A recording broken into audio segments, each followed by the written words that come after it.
अस्सलामुअलैकुम, welcome back to my channel. आज की वीडियो जो है मोस्ट अवेटेड वीडियो है। इस वीडियो के बारे में मुझे बहुत ज़्यादा स्टूडेंट्स के मैसेजेस आ रहे थे कि प्लीज़ आप एमडी कैट के कंप्लीट सिलेबस की रिवीजन के ऊपर वीडियो बना दें कि आपने एमडी कैट की रिवीजन किस तरह से की थी। और इस वक्त जो एमडी कैट में टाइम बचा है, अभी ऑफिशियल डेट तो नहीं अनाउंस हुई एमडी कैट की, बट मोस्ट प्रॉबेबली लग यही रहा है कि सितंबर में ही एमडी कैट होगा। तो बहुत सारे स्टूडेंट्स कह रहे थे कि एमडी कैट की रिवीजन किस तरह की जाए। मतलब अगर सिलेबस हमने कवर कर लिया है, हमने एक दफ़ा सारी चीज़ों को पढ़ लिया है, सारे कॉन्सेप्ट्स भी क्लियर कर लिए हैं, बुक्स को भी रीड कर लिया है, लेकिन अब हम आगे रिवीजन किस तरह से करें। तो रिवीजन जो होता है वो एमडी कैट की तैयारी करने में एक बहुत बहुत इंपॉर्टेंट चीज़ होती है। जब तक आपकी एमडी कैट की रिवीजन अच्छी नहीं होगी तब तक आपके एमडी कैट में अच्छे मार्क्स नहीं आएंगे। बिकॉज़ एमडी कैट का जो दिन होता है उस दिन आपने चारों सब्जेक्ट्स को रिटेन करना होता है, ठीक है। बायो, इंग्लिश, केमिस्ट्री और फिज़िक्स, इसके अलावा लॉजिकल रीजनिंग भी होती है अब तो इन सब के कॉन्सेप्ट्स को आपने एक दिन के अंदर रिकॉल करना होता है। तो वो आप तभी कर सकते हैं जब आपने रिवीजन बहुत अच्छे तरीके से की हुई हो। तो आज की जो वीडियो है इसमें मैं आपको अपना रिवीजन प्लान बताऊंगी कि मैंने किस तरह से रिवीजन की थी एमडी कैट के लिए, ठीक है। सो अब मैं आपको बताती हूँ कि रिवीजन करते हुए आपने किन किन पॉइंट्स को मद्देनज़र रखना है, आपने कौन सी ट्रिक्स यूज़ करनी है जिससे आपकी रिवीजन बेस्ट वे में हो जाएगी इंशाल्लाह। अच्छा, सबसे पहले ना इस कॉन्सेप्ट को समझें कि रिवीजन कहते किसे हैं, रिवीजन होती क्या है असल में, ठीक है। रिवीजन का मतलब ये है कि आपने किसी भी चीज़ को, किसी भी टॉपिक को एक दफ़ा पढ़ भी लिया है, समझ भी लिया। अब दोबारा आपने क्या करना है, एक दफ़ा दोबारा से आपने उसको बुक से रीड करना है, ठीक है। एक दफ़ा दोबारा आपने उस चीज़ के, उस टॉपिक के जो आपने नोट्स बनाए हैं उनको दोबारा एक दफ़ा आपने पढ़ना है। इसके अलावा प्रैक्टिस करनी है उसके, उस टॉपिक से रिलेटेड एमसीक्यूज़ की, ये भी रिवीजन में आता है। और अगर आपका एकेडमी में कोई टेस्ट हो रहा है, उस टेस्ट को प्रिपेयर करना भी एक रिवीजन होती है, ठीक है। बल्कि टेस्ट तो रिवीजन की सबसे बेस्ट फॉर्म होती है, ठीक है। तो अगर आपके एकेडमी में टेस्ट हो रहे हैं तो वो आप ज़रूर दें जो एमडी कैट के स्टूडेंट्स हैं, because test is the best form of revision, ठीक है। टेस्ट से जो आप, जितनी आपकी रिवीजन होती है उतनी आपकी किसी चीज़ से नहीं होती है। तो अब आपने किस तरह रिवीजन करनी है, लेकिन ज़ाहिर है टेस्ट को प्रिपेयर करने के लिए आपको जो ऊपर वाले 3 पॉइंट्स हैं, यानी बुक से भी रिवीजन करनी पड़ेगी, नोट से भी रिवीजन करनी पड़ेगी और आपको प्रैक्टिस एमसीक्यूज़ की भी प्रैक्टिस करनी पड़ेगी। तो ये 3 पॉइंट्स को अगर आप करेंगे तभी आप टेस्ट को प्रिपेयर कर पाएंगे, ठीक है। तो देखते हैं कि अब आगे आपने रिवीजन करनी किस तरह से पूरे एमडी कैट के सिलेबस की। अच्छा, तो आप लोगों के जो मेजर 4 सब्जेक्ट्स हैं, बायो, केमिस्ट्री, फ़िज़िक्स और इंग्लिश, ठीक है। लॉजिकल रीजनिंग भी इंक्लूडेड है, उसके थोड़े से एमसीक्यूज़ होते हैं, उसके लिए रिवीजन की भी कोई इतनी ज़्यादा ज़रूरत नहीं पड़ती, उसके लिए आपने प्रैक्टिस ज़्यादा करनी होती है, ठीक है। लॉजिकल रीजनिंग के ऊपर मैं इंशाल्लाह कोशिश करूँगी कि विदिन 1 और 2 डेज़ मैं एक डिटेल वीडियो बना लूँ। अभी हम लोग सिर्फ रिवीजन के लिए इन 4 सब्जेक्ट्स को देखेंगे, केमिस्ट्री, फ़िज़िक्स, बायो और इंग्लिश, ठीक है। अब जब आपने अपने रिवीजन के लिए प्लान बनाना है, ये जो मैं आपको रिवीजन प्लान बता रही हूँ ये मैं आपको 1 मंथ का बता रही हूँ, ठीक है, कि 30 डेज़ में आप कैसे एमडी कैट की बहुत अच्छे से रिवीजन कर सकते हैं।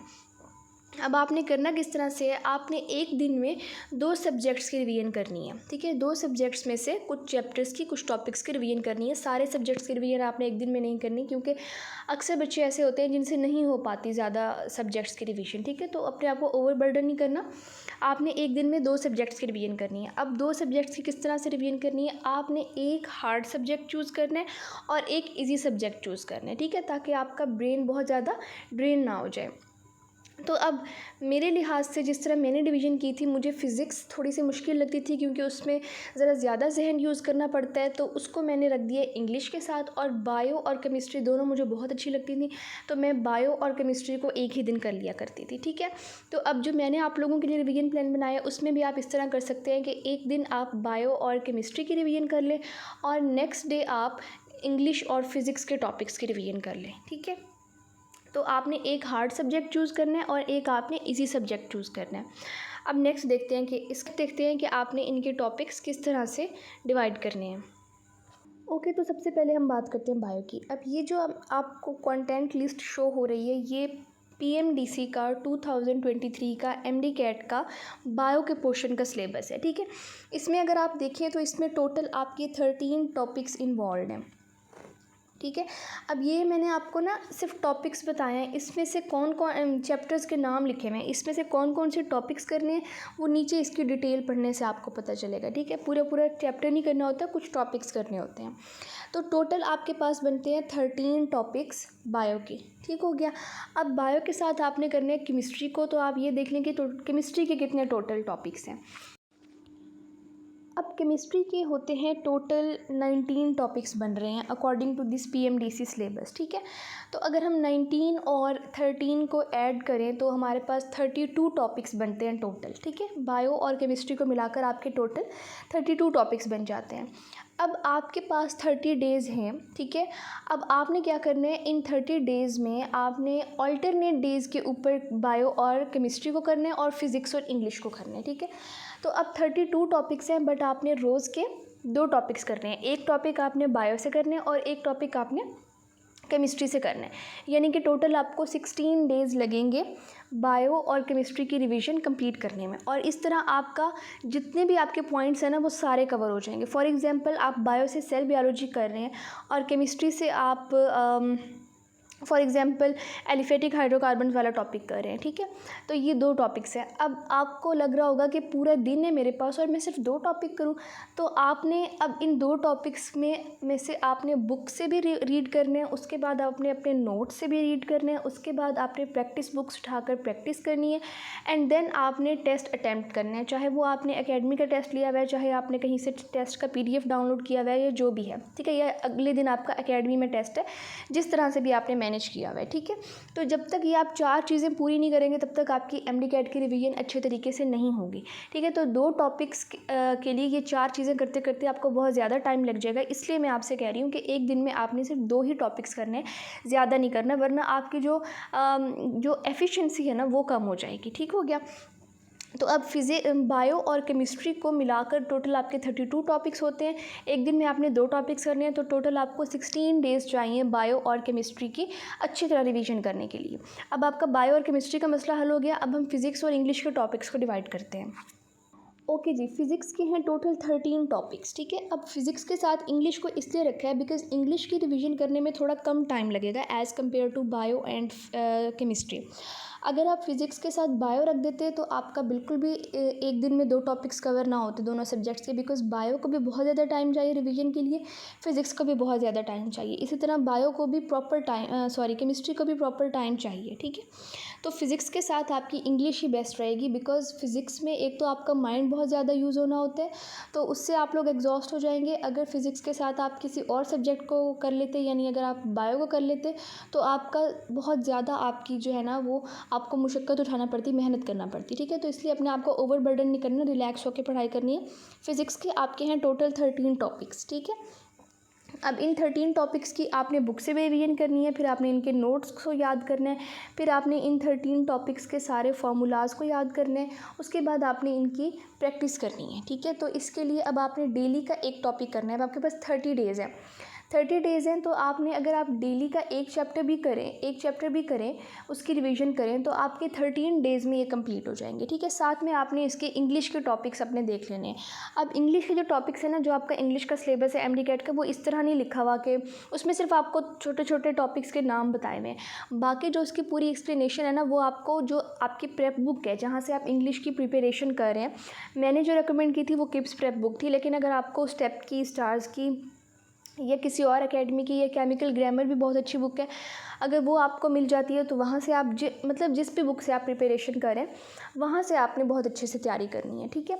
और फिर इंग्लिश के आपने MCQs की प्रैक्टिस कर लेनी है। तो इंग्लिश पर ना आपको मैक्सिमम 2 घंटे लगेंगे, 2 से ढाई घंटे इंग्लिश की रिवीजन करने में। और 2 से ढाई घंटे अगर आप फोकस्ड होकर इंग्लिश का कर लेते हैं ना, तो आपकी इंग्लिश की बेस्ट तैयारी हो जाएगी, ठीक है। तो अब आपको 13 दिन लगेंगे फ़िज़िक्स और इंग्लिश की रिवीजन करने में, और आपको 16 दिन लगेंगे बायो और केमिस्ट्री की रिवीजन करने में। अब ये आपके डेज़ हो गए कंप्लीट।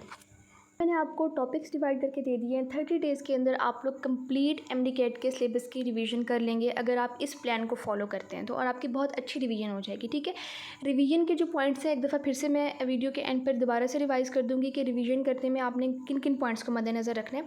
अब जो आपके बायो के और केमिस्ट्री के टोटल टॉपिक्स जो हमने डिवाइड किए हैं, केमिस्ट्री के 19 टॉपिक्स बनते हैं, बायो के आपके 13 टॉपिक्स बनते हैं, तो टोटल ये हमारे पास बनते हैं 32 टॉपिक्स। ठीक है, तो क्योंकि आपने 2 टॉपिक्स एक दिन के अंदर करने हैं तो ये टोटल आपको 16 डेज़ लगेंगे बायो और केमिस्ट्री की रिवीजन करने के लिए। ठीक है, लेकिन आपने ऑल्टरनेट डेज़ के ऊपर करना है, यानी एक दिन आपने बायो और केमिस्ट्री को दे दिया और नेक्स्ट डे आपने फ़िज़िक्स और इंग्लिश को देना है। ठीक है, अब आपके फ़िज़िक्स और इंग्लिश के लिए कितने दिन लगेंगे? फ़िज़िक्स के आपके टोटल 13 टॉपिक्स हैं, तो फ़िज़िक्स का एक टॉपिक आपने करना है और साथ में आपने इंग्लिश का कोई सा टॉपिक कर लेना है, तो इसमें आपके टोटल 13 डेज़ लगेंगे।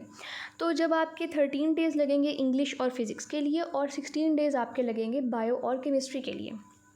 अब नेक्स्ट क्या होगा, टोटल आपके बन जाते हैं 13 + 16 29 डेज़। ठीक है, तो 29 डेज़ के अंदर आपकी इंग्लिश, फ़िज़िक्स, केमिस्ट्री और बायो की कंप्लीट रिवीजन हो जाएगी। उसके बाद आपके पास एक दिन बच जाएगा और उस एक दिन में आपने क्या करनी है, आपने लॉजिकल रीजनिंग करनी है। ठीक है, उसको आपने सारा प्रिपेयर करके उसकी रिवीजन कर लेनी है, उसकी प्रैक्टिस कर लेनी है। तो ये आपका 30 डेज़ का कंप्लीट सिलेबस जो है MD-CAT का वो रिवाइज़ हो जाएगा अगर आप इस प्लान को फॉलो करेंगे तो।